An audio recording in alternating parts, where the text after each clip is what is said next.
Senhoras e senhores, estamos aqui novamente para falarmos sobre um assunto muito interessante na trabalhista, que são os bens arrematados da execução trabalhista. Estamos recebendo aqui o Dr. Francisco Ferreira Jorge Neto, digníssimo desembargador federal do Tribunal Regional do Trabalho da Região, que dedicou um precioso tempo do seu dia para estar aqui conosco. Muito obrigado pela sua presença. Eu que agradeço, doutor.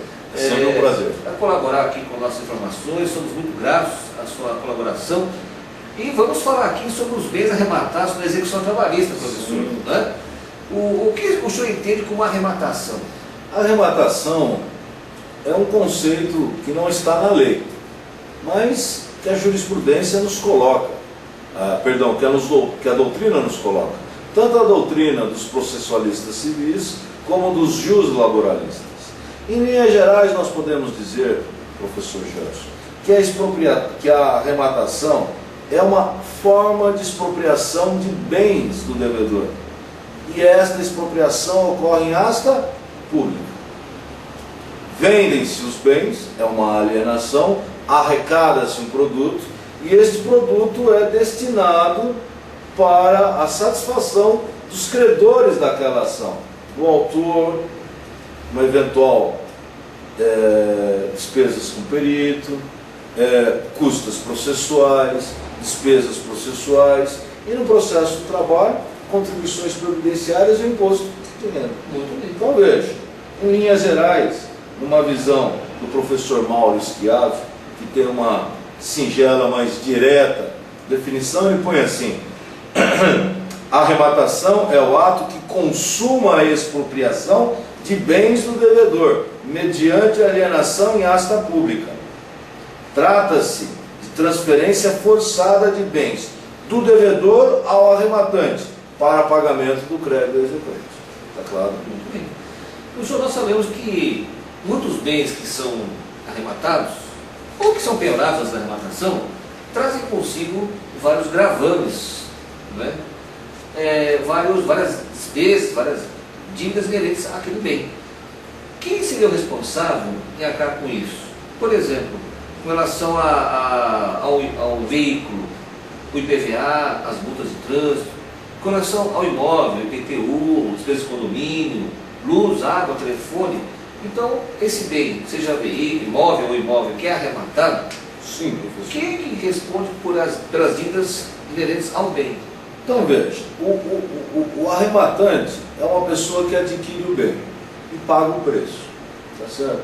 O preço é o valor do lance que foi aceito pelo juiz durante o ato da arrematação. Várias são as consequências da arrematação. Quais seriam estas consequências? Primeiro, transfere-se ao arrematante o domínio dos bens que pertencia ao devedor. Está claro? Certo. É uma forma de aquisição do direito de propriedade, a arrematação. Em segundo lugar, como consequência, a arrematação implica na obrigação do depositário em transferir ao arrematante a posse dos bens alienados. Em terceiro lugar, como consequência da arrematação, o arrematante tem direito aos frutos pendentes que aqueles bens penhorados e a ele transferidos com a arrematação possa dar. Em quarto lugar, por aplicação do artigo 1499, inciso 6 do Código Civil, 1499, inciso 6 do Código Civil, tem-se a extinção da hipoteca. Por quê? Porque, havendo a arrematação, com o preço, tem-se a subrogação da hipoteca. Logo, haveria extinção da hipoteca. E por fim, o preço pago pelo arrematante toma o lugar dos bens penhorados. Vale dizer, em outras palavras, aquele valor será destinado a pagar o crédito do trabalhador, as contribuições providenciárias e as demais despesas processuais. Então estas, doutor Gerson, seriam em linhas gerais as consequências da arrematação como um ato jurídico ocorrido na execução, não só no processo civil, como no processo de trabalho. Agora, as perguntas que o senhor me fez. Por exemplo, IPTU, IPVA, luz, água, taxa de condomínio. Vamos nos ater a esses 5 itens, que seriam em tese gravames. Então veja, no âmbito do TRT de São Paulo, nós temos o provimento GP-CR número 3 de 2008. Provimento GP/CR. O que representa GP? Gabinete da Presidência. O que representa a sigla CR? Corregedoria Regional. Este provimento, nos itens 20/21, eles condensam as seguintes palavras, que eu vou tomar a oportunidade de ler, porque são colocações curtas, contudo, objetivas e contusas ao mesmo tempo. Opa. Então vamos lá no item 20. Serão de responsabilidade do arrematante todas as providências e despesas com IPTU, inclusive aquelas relativas à transferência dos imóveis, tais como ITBI, foro, laudêmio, taxas, alvarás, certidões, escrituras, registros e outras despesas pertinentes, inclusive débitos apurados junto ao INSS, oriundos de construção ou reformas não averbadas no órgão competente, e ainda dívidas relativas ao condomínio, resguardada a possibilidade de ação regressiva contra o devedor principal perante o órgão competente. Tá certo? Então todas essas despesas são de responsabilidade do arrematante. Que pode cobrar do antigo Pode proprietário. cobrar do antigo proprietário no juízo competente. Sim. Agora um detalhe. Este mesmo item 20 diz assim: o ônus de hipoteca não é do arrematante. Não é. Não, por quê? Exatamente por aquilo que eu disse anteriormente. Pelo inciso 6º do artigo 1499, a extinção da hipoteca, ela se tem com a subrogação legal. Quando eu pago o preço, e é uma forma de aquisição originária, o ônus de hipoteca deixa de existir para o arrematante. Está claro? Então veja, a rigor, pela implicação da inteligência do inciso 6º do artigo 1499, combinado com o item 20 deste ato normativo do TRT de São Paulo, o TRT de São Paulo tem entendido que não é responsabilidade do adquirente o ônus relativo à hipoteca. Está claro?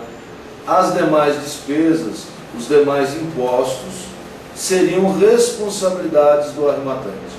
Aliás, nesse sentido, professor Gerson, o próprio provimento GP/CR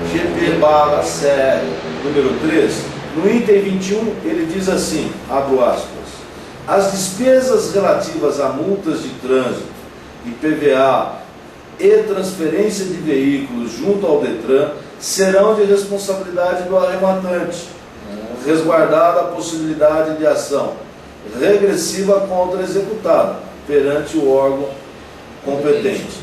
Eventual alienação é de responsabilidade do réu, da ação ou do titular do bem. Então aquelas despesas como multas, IPVA e as despesas com a transferência do veículo correrão às custas do arrematante. Então veja, a única coisa que está subrogada com o pagamento do preço é o ônus de hipoteca. Tá certo? E aí o credor hipotecário perde a garantia? Eu não vou dizer que ele perde a garantia, mas ele deve se voltar contra o executado. No fundo ele está perdendo. Está perdendo, né? No fundo ele perde. Outra pergunta, com relação ao preço, o senhor falou que no preço se roda o credor, reclamante e os demais, né? Sim. Haveria alguma preferência do reclamante? O crédito trabalhista tem precedente, inclusive sobre o ônus da hipoteca. Então, o credor trabalhista, ele é privilegiado em relação ao credor hipotecário. Então significa que um bem que tenha o ônus de hipoteca pode ser levado à asta pública, e se for alienado, o arrematante não assume a hipoteca. Por quê? Porque aquele dinheiro que vai ser absorvido pagará primeiro o crédito trabalhista. Se sobrar alguma coisa, eu não vou dar para executar. Eu vou dar para o credor hipotecar. Mas é muito difícil sobrar. Infelizmente. Se sobrar, né, professor? Se sobrar. Agora, veja, o arrematante, ele sempre deve se diligenciar, saber se há despesas com relação aos bens que são levados à ação. Sim. Mas veja, o artigo 694, parágrafo 1º, inciso 3º do CPC, diz assim: a arrematação poderá, no tanto, ser tornada sem efeito. Inciso 3º. Quando o arrematante provar, nos 5 dias seguintes à arrematação, a existência de ônus real ou de gravame que não tenha sido mencionado no edital. Tá claro. Então veja, se no edital não constar que sobre aquele imóvel houvesse um ônus real ou qualquer outro gravame, pode o arrematante solicitar o desfazimento da arrematação. Desfazimento? Sim, é uma hipótese em que a arrematação é tornada sem efeito. Aí devolve o bem e pega o dinheiro de volta. Sim. Ele tem direito. Agora, ficar com o bem e não ficar com o gravame não pode acontecer, não acontece isso. Veja, se ele tem certeza do gravame, quando ele paga o preço, o gravame deixa de existir. Sim. Prova disso é que o credor hipotecário ele é obrigado a ser cientificado da penhora. O credor hipotecário ele tem ciência da penhora, tem ciência da asta pública. Porque se ele quiser, ele também pode arrematar, né? Paga o preço e fica com o bem para ele. Pode adjudicar? Ou pode até adjudicar. Certo?